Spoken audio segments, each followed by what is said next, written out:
विधान परिषद निवडणुकीसाठीचं मतदान पार पडलंय आणि महायुतीचा सुपडा साफ फॉर्म्युला हा यशस्वी ठरणार की एक्झिट पोलचा अंदाज निकालाच्या दिवशी उलटा ठरणार। म्हणजे काही मतदारसंघांमध्ये ना थेट एकतर्फी लढती झाल्या आहेत, तर काही ठिकाणी विरोधकांचा पूर्णपणे सफाया झालाय, तर काही ठिकाणी अपक्षांनी समीकरण बदलण्याचा प्रयत्न केलाय। पण मतदानानंतर खरं तर समोर आलेल्या एक्झिट पोलच्या आकड्यांमुळे महायुतीलाच मोठा फायदा होणार असल्याचं चित्र दिसतंय। त्यामुळे आता एक्झिट पोलची आकडेवारी नेमकी काय आहे आणि त्याचं विश्लेषण करायचं झालं तर ते कसं करता येईल, हे सगळं आपण या व्हिडिओतून समजून घेणार आहोत। राज्यातल्या 12 विधान परिषद मतदारसंघांसाठी आज मतदान पार पडले आणि अनेक ठिकाणी मतदारांनी विक्रमी उत्साह दाखवलाय। म्हणजे नाशिक, नांदेड आणि भंडारा गोंदियामध्ये 100% मतदान झालंय, तर सोलापूर, परभणी आणि जळगावमध्ये सुद्धा जवळपास संपूर्ण मतदान झालंय। पण मतदानानंतर आता सर्वांच्या नजरा लागल्या होत्या त्या म्हणजे एक्झिट पोलकडे। आणि आता या एक्झिट पोलमधले आकडे पाहिले तर महाराष्ट्रात महायुतीचाच वरचष्मा दिसून येतोय, पण विरोधकांसाठी मात्र ही धोक्याची घंटा ठरू शकते।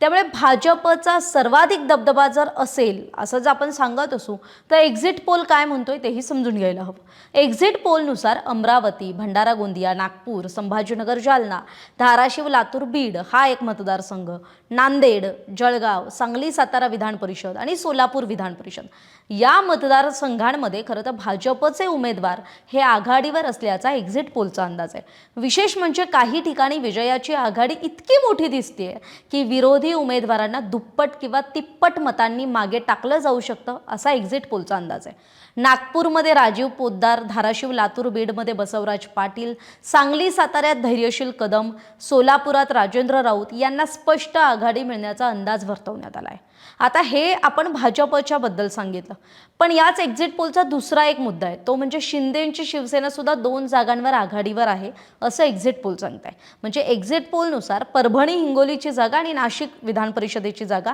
ही शिंदेंच्या शिवसेनेचे उमेदवार हे त्या 2 मतदारसंघांमध्ये विजयाच्या दिशेने वाटचाल करताना दिसत आहेत। म्हणजे नाशकात नरेंद्र दराडे यांना मोठी आघाडी मिळण्याचा अंदाज आहे, तर परभणी हिंगोलीत सईद खान यांच्याकडे पारडं झुकलेलं दिसतंय। म्हणजेच भाजपसोबत शिंदेंची शिवसेना सुद्धा आपली ताकद कायम ठेवताना दिसते। या खरं तर व्हिडिओच्या सुरुवातीलाच मी तिसरा मुद्दा म्हटला होता ज्याविषयी खरं तर आपण बोलणार आहोत, ते म्हणजे एक्झिट पोलचा जो अंदाज आहे त्यातून विरोधकांसाठी चिंतेचा एक विषय आलाय का, किंवा विरोधकांसाठी ही धोक्याची घंटा आहे का असं म्हणावं लागेल। कारण काँग्रेस असेल, ठाकरेंची शिवसेना असेल, पवारांची राष्ट्रवादी काँग्रेस पक्ष असेल, या तीनही पक्षांना बहुतांश ठिकाणी मोठी पिछाडी मिळालेली दिसते। म्हणजे अनेक मतदारसंघांमध्ये विरोधी उमेदवारांना अपेक्षित मतं मिळालेली नाहीयेत। हे एक्झिट पोलमधून खरं तर तो अंदाज वर्तवण्यात आलाय। यामुळे स्थानिक स्वराज्य संस्थांमधील राजकीय समीकरण बदलली आहेत का हा प्रश्न सुद्धा उपस्थित होतोय। पण कसं आहे ना, आपण एक्झिट पोल विषयी बोलतोय। एक्झिट पोल म्हणजे काही अंतिम निकाल नाहीये। इतिहास पाहिला तर एक्झिट पोलचे अंदाज हे अनेकदा खरे ठरलेत, तर अनेकदा निकालाच्या दिवशी चित्र पूर्णपणे बदललेलं पाहायला मिळालंय। त्यामुळे आता सध्या ही दिसत असलेली महायुतीची आघाडी म्हणजे एक्झिट पोलमध्ये दिसत असलेली महायुतीची आघाडी ही प्रत्यक्ष निकालात कायम राहते की विरोधक काही धक्कादायक निकाल देत आहेत हे आपल्याला निकालाच्या दिवशीच कळणार आहे। बरं, आता ही जी निवडणूक झाली यात काही उमेदवार हे आधीच बिनविरोध विजयी झालेत। आता ते कुठल्या कुठल्या मतदारसंघातले तेही सांगते। ते म्हणजे ठाणे विधान परिषद मतदारसंघातून शिंदेंच्या शिवसेनेकडून रवींद्र फाटक विजयी झालेत। यवतमाळ मधून म्हणजे शिंदेंच्या शिवसेनेचे दुष्यंत चतुर्वेदी विजयी झालेत। रायगड, रत्नागिरी, सिंधुदुर्ग हा कोकण पट्ट्यातला जो एक मतदारसंघ होता तिथून राष्ट्रवादी काँग्रेस पक्षाचे अनिकेत तटकरे हे बिनविरोध निवडून आलेत। पुण्यातून विक्रम काकडे हे सुद्धा राष्ट्रवादी काँग्रेस पक्षाचेच होते। वर्धा, गडचिरोली, चंद्रपूर या 3 खरं तर जिल्ह्यांना धरून जो मतदारसंघ होता तिथून भाजपचे अरुण लखानी हे बिनविरोध आलेत। अहिल्यानगरमधून भाजपत खरं तर निवडणुकीच्या आधीच गेलेले म्हणजे पवारांच्या राष्ट्रवादी काँग्रेस पक्षातून ज्यांनी भाजपत पक्ष प्रवेश केला ते प्राजक्त तनपुरे हे अहिल्यानगरमधून बिनविरोध निवडून आलेत। त्यामुळे हे बिनविरोध निवडून आलेले जे उमेदवार आहेत किंवा जे आमदार आहेत त्याबद्दल मी आता सांगितलं। पण आता जर आपण पुन्हा एक्झिट पोल विषयी बोलायचं झालं तर एक्झिट पोलमधले जर आकडे बरोबर ठरले तर 12 पैकी 12 जागांवर किंवा बहुसंख्य जागांवर खरं तर महायुतीचाच दबदबा दिसून येतोय। म्हणजे अगदी सांगायचं झालं तर भाजप 9 जागांवर आणि शिंदेची शिवसेना 2 जागांवर म्हणजे 11 जागांवर विजय मिळवू शकतात असं चित्र आहे।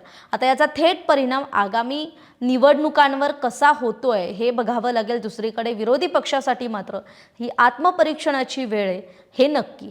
पण एक प्रश्न अजूनही कायम आहे, ते म्हणजे मतदारांनी खरोखर महायुतीला एकतर्फी कौल दिला आहे का, की एक्झिट पोलचे अंदाज हे 180 अंशांनी उलटणार आहेत. तुमच्या मते या विधान परिषद निवडणुकीत सर्वात मोठा धक्का कुणाला बसलाय आणि सर्वात मोठा विजय कुणाचा होणार? कमेंटमध्ये तुमचं मत नक्की सांगा. धन्यवाद. महाराष्ट्रातील सर्व बातम्यांचे विश्वासार्ह व्यासपीठ. सकाळच्या सर्व सोशल मीडिया प्लॅटफॉर्मला लाईक, फॉलो आणि सबस्क्राईब करा. तसंच सर्व नोटिफिकेशनसाठी बेल आयकॉन प्रेस करायला विसरू नका.